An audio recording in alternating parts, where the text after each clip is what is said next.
This week on Peaceful Co-Parenting Podcast. The reality is it's two separate people that have to do their work as well.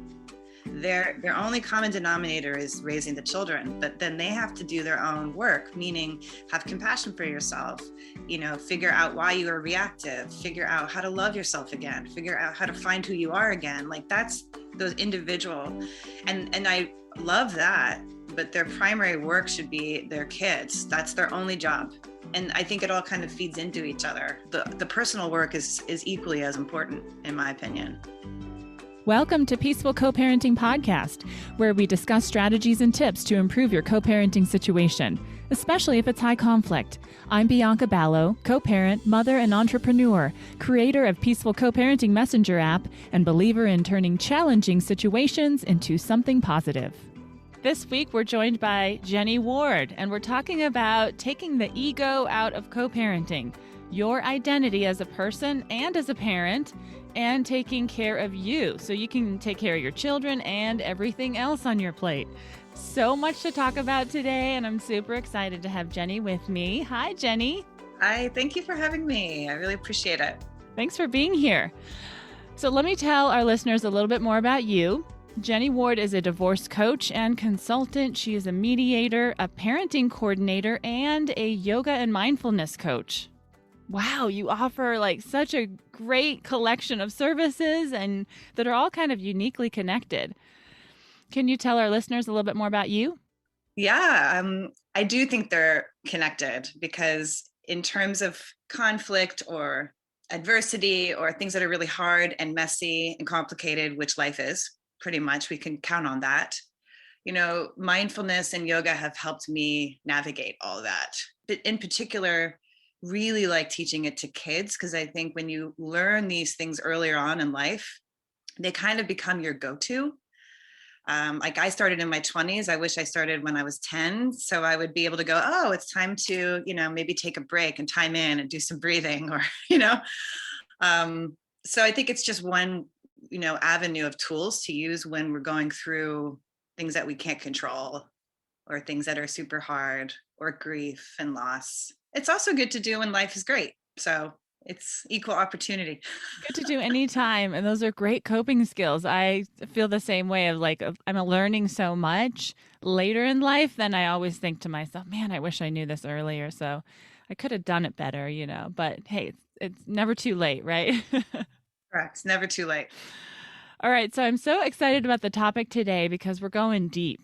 And I love going deep because we start to unravel issues at the core, the heart of the matter when it comes to major roadblocks in co-parenting, like fear, I think that keep us from developing more peace in our lives. So can we start with ego? And maybe you can just tell me what you think ego is when it comes to co-parenting, just to begin. Yeah, I think when I initially hear the word ego, the first feeling I have is, oh, why is it so negative? I feel like it's a negative. It is. It is a negative. And so my first thing is I'm really curious about that. What is the negativity around ego? I think ego serves a purpose. I think it teaches us more about ourselves, our boundaries, our fears, where we can maybe step up a little bit more. But I think when we're talking about it with co-parenting, mm-hmm. I think the spotlight shines right on our ego pretty much day to day, because I think we're not only looking at our own ego, but we're looking at the ego of the dynamic with the other co-parent. Meaning, if you're not willing to change the dynamic after your divorce, it just keeps going. The dynamic that you had when you were married. So yeah. I want to be right. No, I want to be right. And I'm going to do it better. And I'm going to compete, or I'm going to submit, and you're going to, it's like the roles. So when I think of ego, I think of our relationship dynamics and the system in and of itself. Right. Because there's a reason why it didn't work, yeah. Right? That there's a reason why the relationship didn't work. Maybe you don't work well together on the relationship level. So then that carries over into co-parenting. That's difficult, right? Because you have to reestablish that relationship. Is that kind of what you're talking about? Yeah, I think that's the most important step. I mean, of course, grief and loss, and it's complicated. There's so many things, but I do think the question is, who am I now? Who am I now in relationship to this other person? And how can I reframe how I respond to this person? Or because the history is still there, but the relationship is different. And because you have children together, I do think it's our responsibility to ask those questions and do that work. So, our egos are not running the ship, so to speak. They're not in the driver's seat. They're there and we're like, oh, there's that voice again that wants me to not like that they're doing that. Or there she is, but you're not in charge. I'm not going to let you take over the ship, so to speak. Right. So that's so interesting that it's almost like somebody that's not you that's trying that's trying to control things, but they are you, in fact. but Yeah. but separating yourself from that, right? Like so that we can, make better choices. So would you say co-parent ego is on a continuum, like where on one end it's all about you and your identity, and on the other end you completely take yourself and your ego out of the equation and make it about the kids? Like, would you say it's like that? I do. I would say we're all complicated. We're all complex people, right? And I like to view us and our children as we all have these parts. And, what part do I want to bring forth in my co-parenting relationship? I want to bring forth the part that is child-centered, not me-centered. So when I'm making decisions about the clothes going back and forth, when I'm making decisions about sports camp, and, where am I actually coming from? Is it coming from, I want to have it my way? Or is it coming from that part that knows that our kid would really like this camp and I'm okay with not winning? Mm-hmm. Mm-hmm. And that's having a relationship with our ego. I don't think we can eliminate the ego. I'm not one of those people that believes meditation will get everything to be away. I like living with what we are. So noticing, oh, I really want to be right. I really want to be right, but that's not what I want to choose right now. That's not helpful to the situation. I think it gets tricky when the other parent doesn't operate from that. Yeah. However, I do feel it is really important for one parent to at least do that. I think it's in general healthier, and it helps the child learn, or children learn, that they have autonomy and they have a voice and that it's actually being heard. And I do think that's a very important experience for kids to feel, actually. Absolutely. You had mentioned winning earlier, and it makes me think of Yeah. like a competition. I think oftentimes we find ourselves in that place of feeling like we're competing against our co-parent and that we're not on the same team. And then that's where we start to go astray, over with the ego. And then the ego is controlling, decisions. But yeah, I think it's hard to then recenter yourself and remember, I'm not competing. This is not about winning and losing. It's okay to refocus on the child, and if that means that you're not going with your idea, that's okay. Yeah. And what's interesting in my work with kids, and kids are just so amazingly honest. I feel they could teach us a lot, and they will tell you, they have shared with me that they know that the parents are competing, right? So then they start using that to their advantage. And that's creating, I don't know if we want our kids to learn that. It's really not a life skill that I would prefer they learn, because it's A, it's not really healthy. B, it's not sustainable. And they're learning how to manipulate, as opposed to, this is what I need. That's a very different intent. So we want to focus on allowing the kids to have their needs met.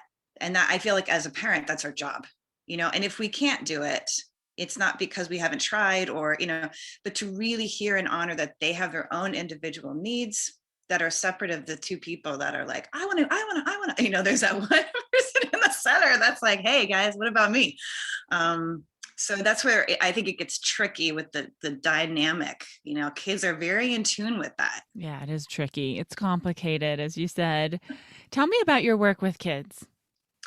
I have been an educator for almost 30 years. I just aged myself. And I created a program called Peace and Play. And basically, it's taking all of the modalities that have helped me in my life, particularly as a kid. So I do storytelling, I do improvisational theater, we do yoga, we do mindfulness, we do art therapy, a lot of like stand play. And the overall intent is to teach children who they are as a person, to trust their inner voice, and to, not be afraid to play and make things up. So there's this relationship to mistakes, where there are no mistakes in play. And then they have to work in groups. So how do they work together? How do they, disagree? How do they, which is a life skill. And I've been doing that for K to eighth graders for a long time, actually. And I think it feeds into when I help parents that are fighting each other, and the kid is like in the middle, providing tools for that child to be able to remember to play, particularly when it's hard between the parents, to, using play and storytelling as a way of supporting their needs, if that makes any sense. Mm-hmm. So it's sort of a circular thing that I like to do, primarily focusing on the kids. Uh-huh. Yeah.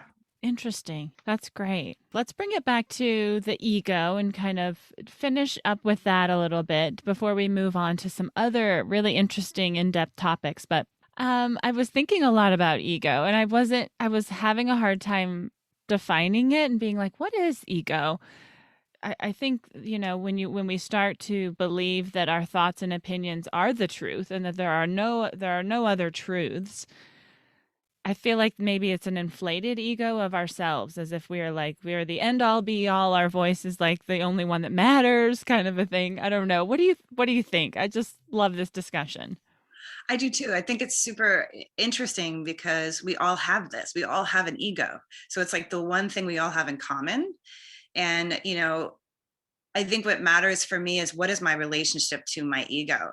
Because if I'm firm that this is who I am, I don't grow, I don't learn, I don't fail, which, it kind of stops me from being curious about life.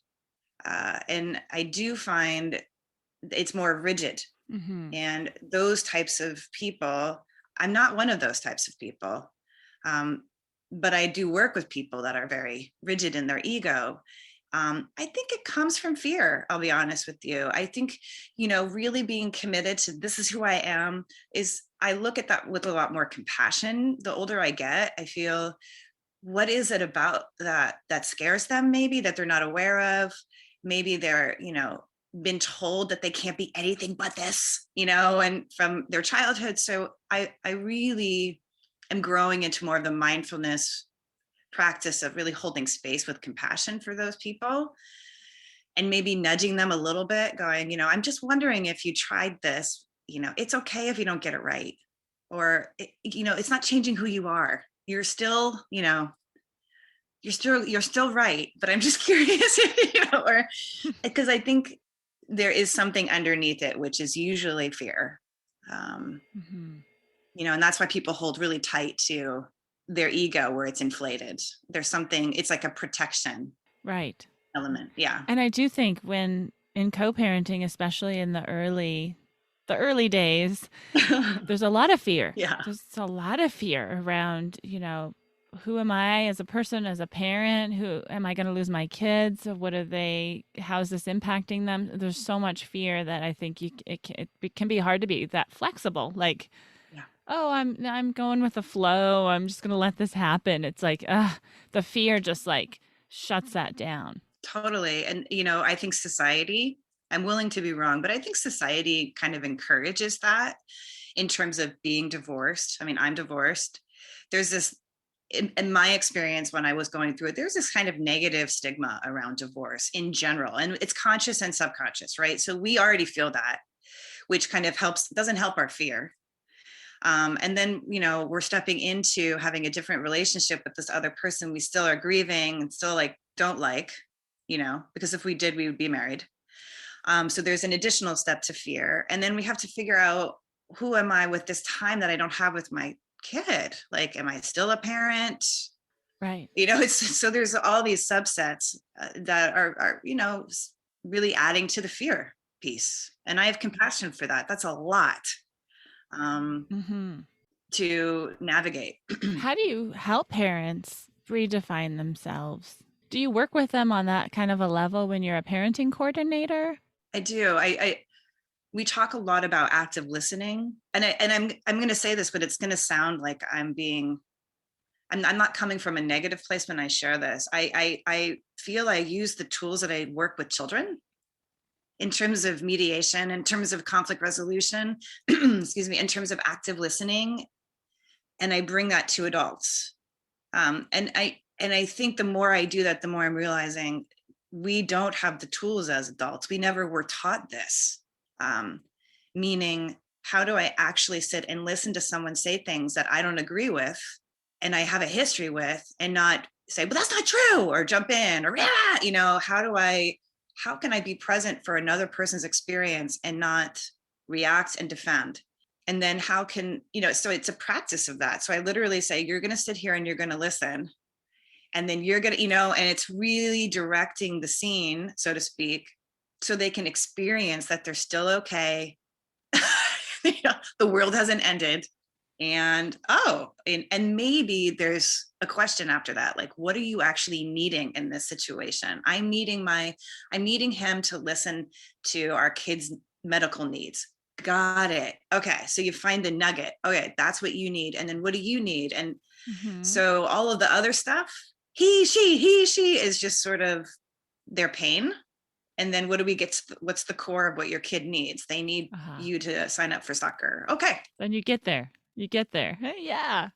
But I don't feel, and I don't think it's anyone's fault, why people can't get there, because it's not something they've practiced, and it's not their relationship, or, there's a lot of pain and resentment. So I do think having someone sort of hold that space for people is really beneficial in those moments. And it's not a co-parenting counselor, that's not, because they're not ready to co-parent.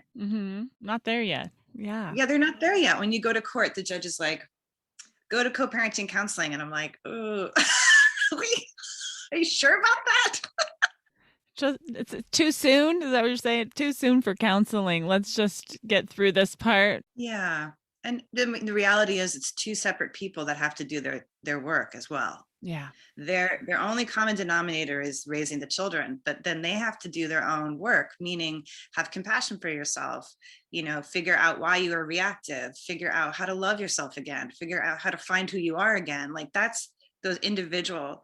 And I love that, but their primary work should be their kids. That's their only job. And I think it all kind of feeds into each other. I know for me, I had no clue who I was. Yeah. Like, literally. Yeah. So here I am co-parenting from like a place of like, who am I? So, which is fine, but the personal work is equally as important, in my opinion. Yeah. Yeah. And that's a hard question to answer too, when you feel like you're in the middle of so much loss, right? Losing your relationship. You feel like when your kids aren't with you, that's a loss. And then you're with yourself, right? You don't even know who this person is. And you find yourself hanging out with yourself without your family anymore. And it's kind of devastating. Oh gosh. Yeah. Oh yeah. In the beginning. Yeah. How did you get through that? And do you help parents with that perspective? I do. And I didn't have, my situation was very unique in terms, it was two different countries. So my daughter would go away for a longer period of time. Most people have like 2-2-3 or overnights, or everyone has their own schedule, but mine was very unique. So I had to go from 0 to 60 rather quickly. And here's the one thing that I'm very transparent about. I feel pain is an opportunity, but the only way it can be an opportunity is if you allow yourself to feel it. And I would never want to go back to that place in my life. However, it was so essential that I felt that pain, and realized that I could get to the other side, and going to therapy and talking to friends and finding a practice that really was spiritual in nature, or any kind of thing that you believe in that's bigger than yourself. And and I learned that I could do it. And I think once you hit the bottom, so to speak, it made me a better parent. It made me a more present parent. It made me grateful for the time that I had with my daughter.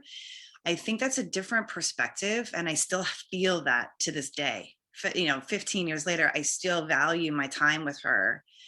And, that's the silver lining, I guess, so to speak. I like to find, what's the lesson, what's the gift, even when it's really bad, is that I don't take time for granted with anyone in my life. I'm very grateful for that. So would you say figuring out how to cope with that pain and harness it into something positive Yeah. is how parents get through that sense of loss and also finding themselves? Yeah, because we realize that we can do it.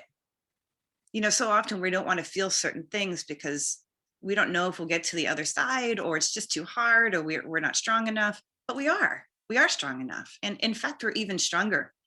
And I do believe it gifts us with more compassion and empathy for other people. And that's being of service to the world. Like, I have way more compassion for people in loss and, in pain than I would have had if I didn't have this experience. And I think that makes the world a better place, actually, when we can have more empathy for others. For sure. And hold the space for pain. Yeah. So you mentioned earlier that it's tricky when one parent is doing the work, should we call it the work of like the individual work, and also just being the best co-parent you can be. Yes. And then the other parent is not. That's hard. So Yeah. how can we as parents build that muscle to allow the other parent to do it differently, whether it's on a co-parenting level of like how they're treating you, or it's on a like when they have the children and they're making different choices? Yes, that is a really good question. And I think my first answer to it is time. Like, that's the first thing I always think of, is it takes time. And when people come to me like, I don't want to do this anymore, and they're triggering me, I'm like, great, you're aware that they're triggering you. So it's like, there's the first step. There's an awareness that every time they do that, this is how you feel. So let's start with that.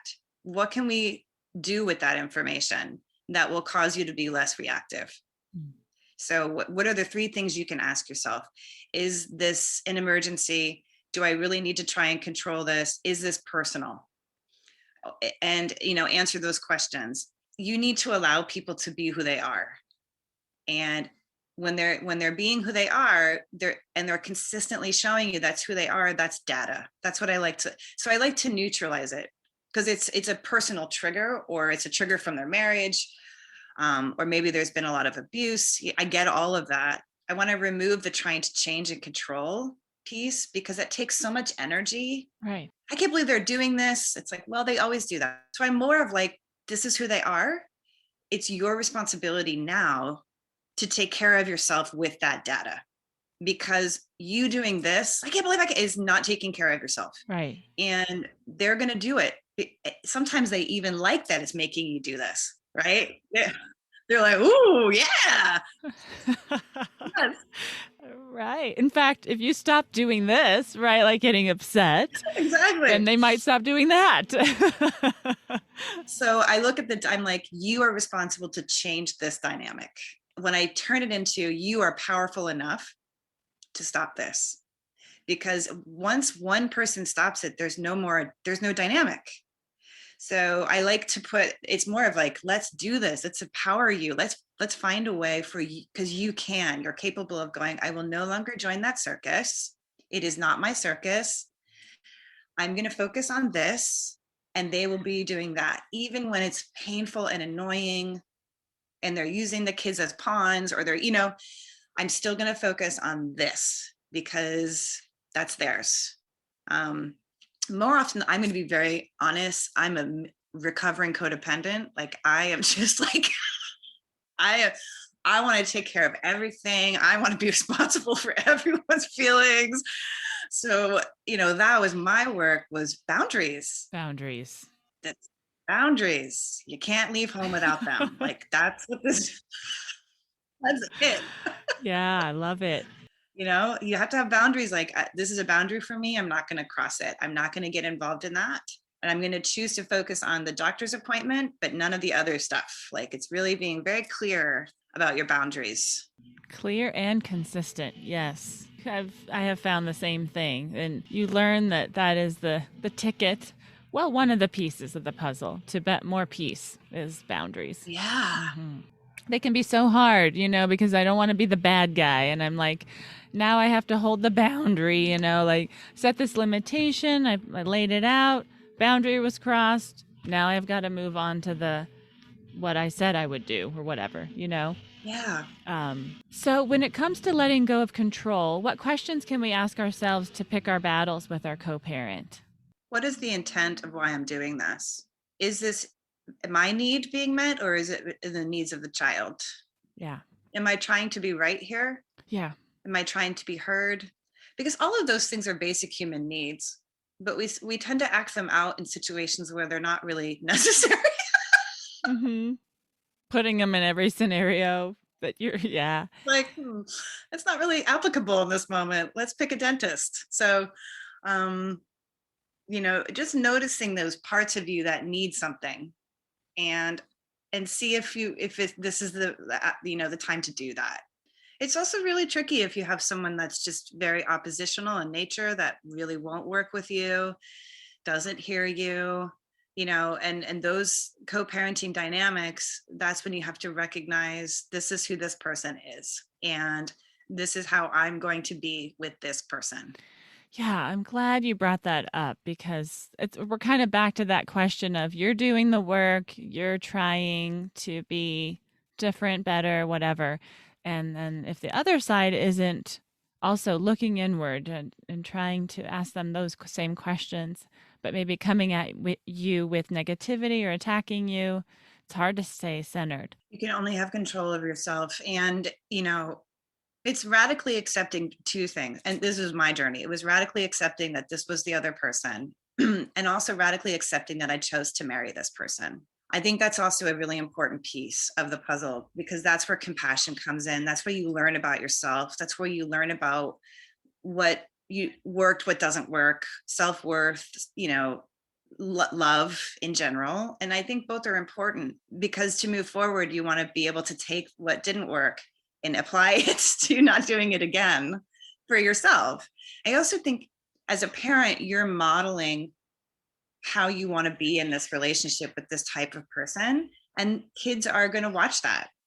They're going to learn from that dynamic. Like, okay, dad does this with mom does and they're learning from both sides, whether we're aware of it or not. They're going to watch how we communicate and how we navigate different personalities. They are.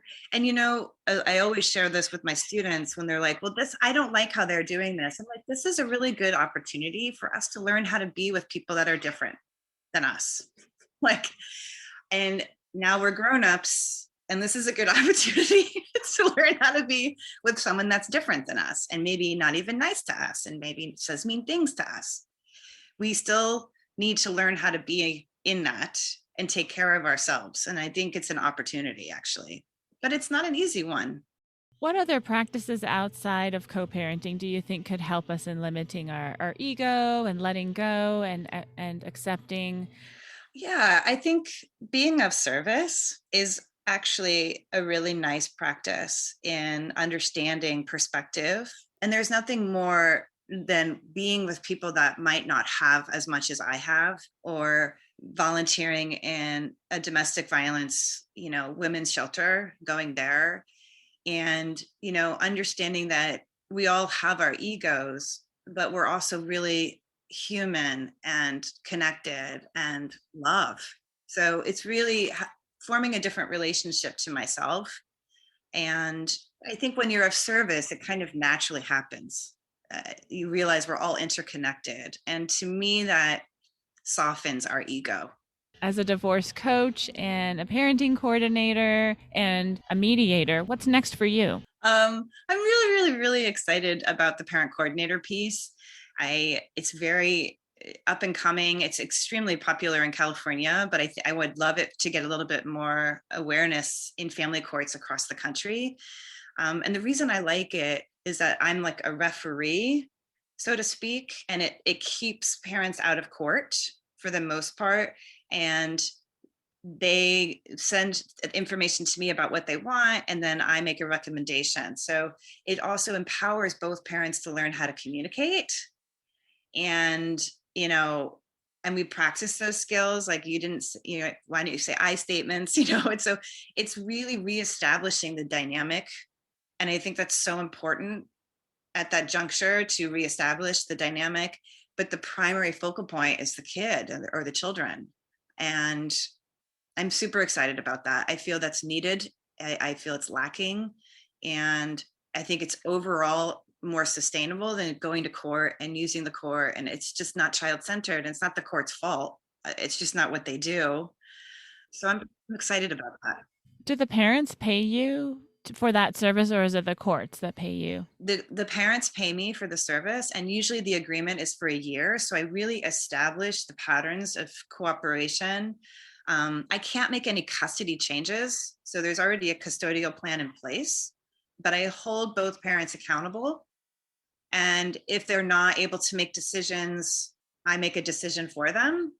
And I have access to the child's life. So if the child's school, therapist, so I'm able to really know more about what would be in the best interest of the child, as opposed to right, wrong with the parents.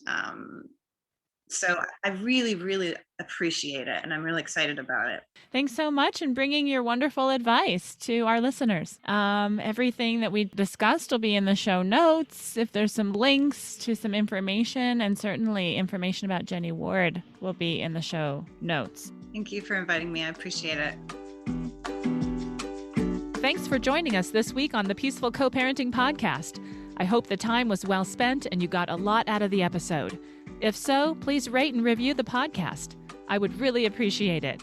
If you're interested in sending me a feedback message, asking a question, suggesting a podcast topic or guest, or downloading Peaceful Co-Parenting Messenger as a tool for better communication with your co-parent, go to peacefulparentapp.com or see the links in the show notes. Have a great week, and as always, stay peaceful.